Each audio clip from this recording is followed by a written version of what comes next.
예고해드린 대로 오늘 3부에서는 박성준 더불어민주당 원내수석 부대표 연결해서 몇 가지 정치 현안에 대한 입장 들어보도록 하겠습니다. 나와 계시죠? 네네, 안녕하세요. 네, 일단 이 문제부터 좀 여쭤봐야 될 것 같은데요. 수사심의위원회가 김건희 여사 불기소 권고를 했습니다. 어떻게 평가하십니까? 이거는 어느 정도 좀 예상이 됐던 것 같아요. 네. 검찰이 이제 무혐의를 했고 또 수사 심의 과정에서 불기소 권고를 했는데 일정한 어떤 전형적인 면죄부를 주지 않겠느냐, 또 수사 무마 방식으로서의 검찰이 이런 방식을 택한 거 아니겠느냐 이런 예상을 했는데 그 예상을 하나도 좀 벗어나지 못했던 것 같습니다. 일부 보도로 보면 그 15명이잖아요, 위원이. 네네. 15명 만장일치로 불기소 권고가 나왔다는 보도도 있거든요. 이 점은 어떻게 보십니까? 그동안에 이제 이거는 이제 공정과 상식이라고 하는 측면에서 이제 법이라고 하는 어떤 법리적인 것도 있지만 네. 국민의 눈높이에 봤을 때 김건희 여사가 이제 권력의 핵심층이라고 하지만 이 부분에 대해서는 명확하게 조사를 해야 되고 수사의 어떤 뭐 가이드라인이랄까요? 이런 것은 없애야 된다라고 하는 것이 국민의 눈높이라고 할 수가 있는 건데 네. 이미 김건희 여사의 명품백 의혹 수사와 관련된 부분에 있어서는 검찰이 일정한 어떤 수순을 밟는 과정이었다. 가이드라인을 정해놓고 가는 거 아니느냐. 그런 생각을 갖고 있었는데 수사심의위원회도 이러한 부분을 벗어나지 못했다 이렇게 보는 것입니다. 예. 자, 그러면 수사팀도 무혐의 결정을 내린 바가 있고 수심위도 불기소 권고를 내렸으면 무혐의 네. 이제 결정이 아마 거의 확정적일 것 같은데 그럼 바로 김건희 특검법 처리한다 이런 입장인가요, 민주당은? 지금 전체적인 분위기를 볼 때 김건희 여사와 관련된 무혐의 결정도 그렇고요. 또 얼마 전에 이제 언론 보도를 통해서 선거 개입에 대한 의혹도 좀 불거지고 있는 상황이기 때문에 네. 당내의 전반적인 기류와 분위기는 김건희 여사와 관련된 특검법을 조속하게 추진해야 되는 것이 아니냐라는 여론이 상당히 높아졌습니다. 그전에도 높았지만 네. 지금 분위기는 전체적으로 볼 때 이러한 검찰의 행태라든가 또 김건희 여사에 대한 의혹이 더욱더 불거지는 상황에서 김건희 특검법만이 유일하게 이 문제를 풀 수 있는 것이다. 그리고 김건희 특검법의 필요성이 더 높아졌다 이렇게 보고 있는 겁니다. 그러면 지금 그 특검의 수사 내용은 명품백, 그다음에 도이치모터스, 거기다가 공천개입 이게 다 아울러지는 겁니까? 지금 지난번에 김용민 우리 정책수석 의원이 예. 이 선거 개입 의혹까지도 공천 개입 의혹이죠. 예. 2022대 총선 공천 개입 의혹까지 포함되어 있는 특검법을 발의했기 때문에 지금 말씀하신 것처럼 도이치모터스 주가 조작 의혹이라든가 삼부토건 주가 조작 의혹이라든가 또 명품백 수수, 또 인사 개입이라든가 이런 전반적인 내용까지 다 포함하는 특검법들이 좀 올라가 있고요. 예. 오늘 법사위 법안 소위가 오전 10시에 열리거든요. 네. 근데 김건희 특검법을 아마 다룰 것 같아요. 그러면 김건희 특검법과 관련된 법안들이 올라가는 것을 병합 심사를 해서 네. 소위 통과 여부를 좀 보면은 김건희 특검법이 어떻게 되는 것인지 좀 전체적인 일정이 나오지 않을까 싶습니다. 그래요. 네. 근데 지금 소위 통과 여부를 봐야 됩니다. 소위 오늘 통과 여부를요. 그 변수가 지금 그 사흘 뒤에 도이치모터스 사건 2심 판결이 나오거든요. 그렇죠, 그렇죠. 일단 요거까지는 좀 지켜봐야 되는 거 아닌가라는. 그거는 상관이 없을 것 같아요. 왜 그러냐면 김건희 여사의 특검법과 관련된 것은 이미 네. 숙성이 다 돼 있다. 네. 라고 보는 거죠. 예. 뭐 그거의 어떤 도이치모터스 주가 조작의 상황의 어떤 판단 여부와 상관없이 앞서 말씀드린 것처럼 수사 대상이 워낙 많기 때문에 예. 이것은 특검으로 통해서만 풀 수 있는 문제다 이렇게 보는 겁니다. 근데 왜 이 질문을 드리냐, 물론 가능성이 얼마가 될지는 잘 모르겠습니다만 그 전주 손모 씨에 대한 어떤 법원 판단 네네. 그것이 어떤 검찰의 그러니까 김건희 여사에 대한 수사 결론에 영향을 미칠 것이다. 따라서 만약에 손 씨에 대해서 법원이 유죄 판단을 내린다라면 김건희 여사도 그 최소한 방조 혐의의 불구속 기소 가능성은 있는 거 아니냐는 전망도 나오기 때문에 질문을 드렸던 거거든요. 아주 뭐 중요한 판결이겠죠. 그런데 그동안에 보면 1심 재판부에서도 주가 조작과 관련된 계좌라든가 네. 그리고 증권사 녹취록을 통해서 보면은 주가 조작의 단순한 전주만이 아니고 방조만이 아니라 주된 역할을 했다라고 하는 정황들이 드러나고 있지 않습니까? 재판 과정에서도. 네. 그러한 부분에서 이제 재판부가 얼마나 이제 판단할지는 지켜봐야 되겠지만, 김건희 특검법은 전반적인 도이치모터스 주가 조작뿐만 아니라 국정 개입이라든가 지금 얘기한 것처럼 여러 의혹들이 다 포함되는 거기 때문에 이것은 특검을 통해서만 밝혀질 수밖에 없다고 판단하는 것입니다. 그러면 일단 이제 오늘 그 법사위 법안 소위에 올라가서 다룸으로써 이제 일단 그 시동이 걸린다 이렇게 그러니까 이해를 하면 되는 건가요? 그 법안 소위뿐만 아니라 제가 앞서 얘기한 것처럼 민주당 전체적인 지도부의 분위기도 네. 김건희 특검법이 필요하다라고 하는 정책 판단을 좀 하고 있다라는 겁니다, 지금. 예. 그러면 지금 본회의 표결은 언제쯤으로 예상하고 계세요? 오늘 소위 통과 여부를 좀 보고요. 예. 또 적절한 타이밍을 좀 봐야 되기 때문에 그것은 좀 추후에 결정될 것으로 보입니다. 그러면 오늘 법안 소위에 김건희 특검법 말고 최상병 특검법도 올라가는 최병 거예요? 특검법도 올라가는 것으로 알고 있습니다. 예. 그럼 일단 그 두 개가 모두 이제 그 동시에 이제 검토가 된다. 네네. 근데 일부 보도를 보면은 그 본회의 표결까지 그렇게 오래 안 걸릴 거다라는 보도도 있던데요. 예. 그런데 이제 그 본회의 표결에 대한 시점은 지금 정치적인 여러 고려를 하고 있고요. 네. 그 판단을 예를 들면 이제 지금 김건희 특검법과 최혜병 특검법이 동시에 법안 소위로 올라가는데 이 두 법안을 동시에 처리할 수 있는 문제냐 아니면 따로따로 시차를 두고 처리할 수 있는 문제냐 이거는 이제 판단에 남아 있는 것이죠. 그러면 예. 그 원내 지도부에서 아직 이거에 대한 판단까지는 아직은 이루어지지 않은 판단은 겁니까? 다 하고 있는데 예. 여러 가지 이제 고려 사항이 좀 있는 겁니다. 예. 그래요. 정치적인 수순과 판단과 타이밍은 다 그 고려를 하고 있는데 네.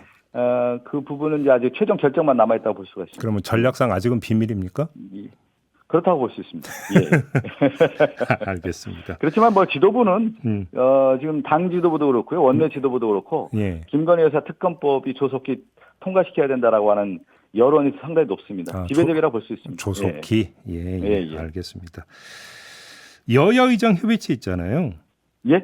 여야 의정 협의체. 예, 여야 의정 협의체. 이건 지금 원내 지도부에서 지금 다루는 게 아니라 당 지도부에서 다루고 있는 사안입니까? 그렇죠. 예, 맞습니다. 예. 그래요? 일단 그러면 당 입장은 어떻게 지금 조율이 되고 있는 겁니까? 의료계가 아직 참여가 불투명해서 드리는 질문인데. 의료계는 지금 여전히 이제 불투명한 상황이고 예. 여야 의정 협의체는 저희 박찬대 원내대표도 이제 제시를 했고 제안을 했고 예. 이건 뭐냐면 의대 정원에서 시작해서 지금 의료 대란 문제로 지금 일어나고 있지 않습니까? 네네. 추석 연휴에 다들 그런 얘기 하는 거 아니에요. 응급실 가면 큰일 난다. 아프면 안 된다. 이 정도까지 지금 이 지경까지 왔는데 네. 근데 정부가 손을 놓고 있는 거 아니겠습니까? 네. 정부가 어떤 대안도 내놓고 있지 못하고 있기 때문에 네. 물꼬를 트자. 그러면 물꼬를 틀 수 있는 방법 중에 하나가 지금까지는 정부와 의료계가 맞대응해서 여기까지 왔다고 하면은 하나의 큰 울타리를 하나 만들 수 있는 거 아니겠느냐. 여야 의정 협의체를 통해서 의료계도 얘기할 수 있는 룸을 만들고 정부도 룸을 만들어야 된다는 얘기를 하고 있는 건데 네.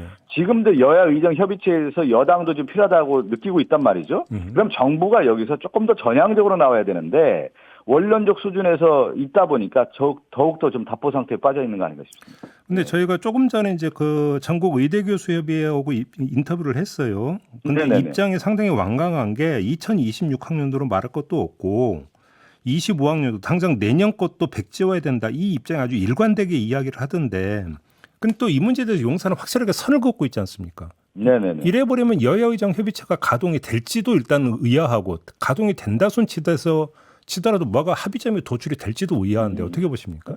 상당히 좀 어렵다고 보는데 예. 일단은 이제 원점이 어디서 출발하느냐 지금 이제 봤을 때 의대 정원 예를 들어서 2,000명 이제 뭐 내년에는 이제 2025년도는 1,500명 정도 된다고 하는데 네. 이 정원에 대해서 국민들이 바라볼 때 이게 맞냐는 거예요. 의료계뿐만 아니라 그 의료계뿐만 아니라 그 전반에 같이 있었던 전문가들의 그룹을 얘기 들어보면 정부의 결정이라고 하는 것이 졸속 결정이라는 거 아니겠어요. 그러면 이런 부분도 원점에서 한번 다시 고민해 볼 시점이 아니겠느냐라고 하는 차원에서는 좀 접근할 필요가 있다고 봅니다. 예.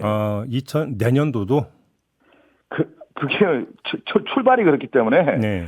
여야 의정 협의체에서 어느 정도까지 가닥을 잡을 수 있을지 모르겠지만 지금 이제 대학 입시가 얼마 남지 않았지 않습니까? 수시는 오늘부터 시작이 되죠. 오늘부터. 실제 그렇단 말이죠. 그렇다면 의료계에서는 지금 2025학년도부터 정원 검토 문제가 핵심이라고 지금 얘기를 하고 있는 거기 때문에 이 문제가 핵심이기 때문에 이게 어느 정도 풀 수 있는지는 상당히 어려운 문제가 아니겠냐. 난제 중에 난제라는 생각이 좀 듭니다. 근데 일단 정리해서 질문 드리고 싶은 게 지금 의료계의 참여가 불투명하다 보니 어제 용산발 어떤 입장이 나왔냐면 의료계 참여가 당장 어렵다면 여야정 협의체를 우선 가동하는 것도 한 방법이다. 이런 취지의 주장이 나왔거든요.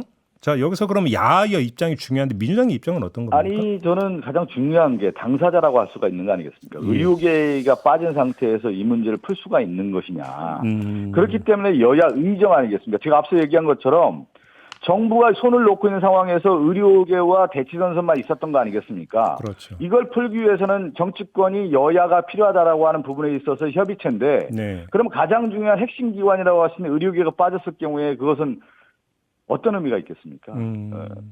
그러니까 저는 여야 의정 협의체에서 의료계는 반드시 들어와야 된다고 봅니다. 아, 그러니까 출범부터 시작부터 의료계는 반드시 참여해야 된다. 들어와야죠. 네. 그거 빼놓고 어떻게 얘기할 수가 있겠습니까? 하나만 더 그러면 여야 의정에서 야 있잖아요. 야는 예. 민주당만 들어가는 겁니까? 아니면 조국혁신당이나 개혁신당도 같이 들어가는 겁니까? 야라고 했을 경우는 교섭단체를 의미하지 않겠습니까? 아, 그렇게 보세요? 네. 근데 네. 조금 전에 네. 전국 의대교수 협의회 입장에서는 네. 다른 야당 참여도 그러니까 좀 깔고 이야기하는 것 같던데요. 뭐 이제 그렇게 할 수가 있는데 보통은 우리가 이제 협의체를 얘기했을 경우에는 교섭단체를 기준으로 우리가 보통 얘기를 하죠. 아, 예. 그래요? 민주당 입장은 그런 것이다. 민주당 입장이라기보다는 통상적으로 보통 협의체를 구성했을 때는 이제 교섭단체를 기준으로 하는 것이 예. 이 정치권의 어떻게 보면 전통이라고 할까요? 관리했던 것이죠. 예, 예, 예. 알겠습니다. 저기 그 수석 부대표님 모신 김에 다른 문제 좀 한두 가지 더 네네네. 여쭤볼게요. 일단 하나는 김동연 경기지사가 네네네. 이거 전국민 25만 원 지원금 있지 않습니까? 예, 이거에 예. 반대한다는 입장 선별 지원을 사실상 주장을 했던데 여기서 당 안에서 이에 대해 상당히 비판적인 목소리가 나오고 있다는 뉴스가 있었어요. 혹시 당 지도부의 입장은 어떤 겁니까?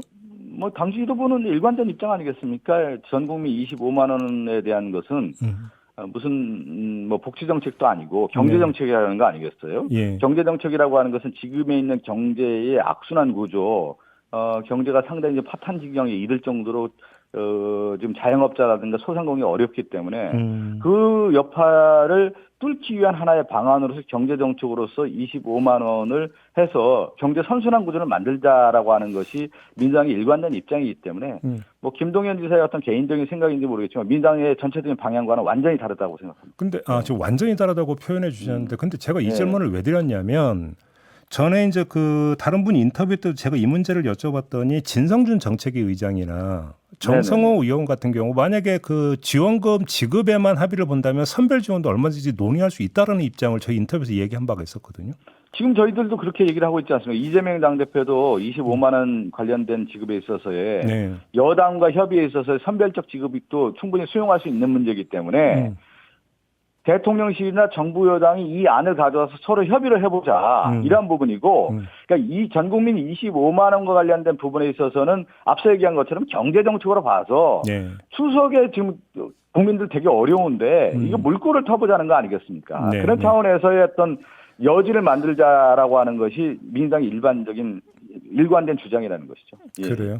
근데 이게 지금 어떤 그 정부에서 받아들일 여지가 조금이라도 있다고 보세요? 지금까지는 정부는 받아들이지가 않고 있죠. 그러니까요. 그런데 그러면서 우리는 또 그런 얘기를 하고 있지 않습니까? 민주당에서. 그러면 정부 여당은 경제 활성화를 위해서 어떤 정책을 내놓고 있느냐, 실질적으로. 그걸 주문하고 있는 거 아니겠습니까? 그러한 정책을 내놓는다고 하면 민당도 같이 논의해서 실질적으로 성과를 얻을 수 있는 정책을 만들어 보자라고 하는 것이기 때문에 네. 정부 여당도 좀 책임지고 좀 나왔으면 좋겠습니다. 그래요. 하나만 더요. 지금 정부가 그 연금 개혁안을 발표를 하지 않았습니까? 예. 이제 국회로 넘어오고 이제 국회에서 처리를 해야 되는데 일단 이전부터 연금 특위 꾸리는 겁니까? 아니면 보건복지위에서 그냥 처리하는 겁니까? 아니 그러니까 계속 얘기 나온 것 중에 연금 특위를 예. 몇 년 동안 운영을 해봤잖아요. 예. 그리고 나서 마지막 우리 당 안에서는 모수개혁과 관련된 안을 냈단 말이에요. 그러면서 전향적으로 국민의힘의 안까지 수용할 수 있는 전향적인 자세로 나섰는데 네. 실질적으로 이 연금특위와 관련된 부분에 있어서의 결과물을 도출하지 못했단 말입니다. 그렇다고 하면은 지금 시점에서는 정부가 책임지고 안을 내놓고 네. 그걸 가지고 실질적인 법안으로 가서 정책 추진을 해야 되는 거기 때문에 그렇다고 하면은 보건복지부의 상임위에서 여야 의원들이 충분히 논의할 수 있다 이렇게 보는 것이죠. 특위까지 갈 이유는 없다. 특위까지 만들 필요는 없는 것이죠. 지금 시점에서는. 그래요. 이미 특위를 충분히 운영해보지 않았습니까? 그렇다고 하면은 이제 정부안을 내놓고 예. 이 안을 가지고 상임위에서 논의하면 된다는 것이죠. 그러면 네. 예를 들어서 이제 그 21대 국회 말미에 민주당의 입장은 그 보험료율 13%, 소득 대체율 45%였잖아요. 네, 44%까지 충분히 수용할 수 있다고 했던 것 같은데. 나중에 이제 이재명 예, 대표가 예. 합의만 이루어진다면 양보할 예, 수 있다는 예. 입장을 내놨는데 아무튼 예, 공식 예. 입장은 45%였는데 그러면 예. 44% 수준에서는 한번 합의를 도출할 수 있다 이렇게 이해를 해도 되는 겁니까? 그 당시에 그렇게 얘기를 나눴고요. 근데 이번에 정부안을 보면 42% 아니겠습니까? 그렇지 그렇습니다. 않습니까? 그렇습니다. 그러니까 모수 개혁과 관련된 부분에 이제 최종 남아 있는 거고 그렇다고 하면은 상임위 안에서 충분히 논의가 가능하다고 봐야 되는 거죠. 또 따로 뭐 특위를 만들어서 이미 논의는 다 숙성이 다 된 거 아니겠습니까? 결정만 남아 있는 거 아니겠어요? 근데 저는 아직도 기억나는 게 예. 영수회담을 할 때도 이재명 대표와 윤석열 대통령 영수회담 할 때도 연금 개혁과 관련해서 결정만 남아 있는 거 아니겠습니까? 이런 얘기가 있었거든요. 그러니까 대통령의 결정만 남아 있었다 이렇게 말씀드렸던 기억이 나는데 이 부분도 좀 결정만 남아 있는 거 아니겠습니까? 근데 새롭게 들고 나온 그 세대별 보험료율 차등 적용 문제는 민주당 입장은 어떤 겁니까? 그거는 제가 구체적인 내용은 잘 모르는데요. 네. 그거는 뭐 제가 여기서 말씀드리기는 어려울 것 같고요. 예. 충분히 그건 상임위에서 충분히 논의가 가능하다고 봅니다. 아무튼 그 법안 형태로 넘어와야 되고 그러면 보건복지위에서 그냥 법안 그 심의 차원에서 그러니까 검토하면 된다 이런 입장으로 이해를 하면 되는 겁니까? 그렇게 하면 되지 않겠습니까? 연금특위에서 충분히 논의가 됐고 그러면 책임지고 정부안을 내놓고 정부안이 우리가 보통 절차적 과정이 그런 거 아니겠습니까? 정부안을 내놓는다고 하면 네. 상임위에서 충분히 수기와 공론을 통해서 법안을 추진하면 되는 거 아니겠습니까? 정책 추진하면 되는 거죠. 지금 그 예. 입장은 21대 말미에 연금특위가 도출했던 것에서 연장선에서 이야기를 해야 된다 이런 기조인 거죠. 그러니까 그런 측면에서 바라봐야 되지 않겠습니까? 충분하게 그 당시에 많은 논의들이 있었거든요. 예. 알겠습니다. 자, 오늘 말씀 여기까지 예. 들을게요. 고맙습니다. 예, 감사합니다. 네, 예. 박성준 더불어민주당 원내수석 부대표였습니다.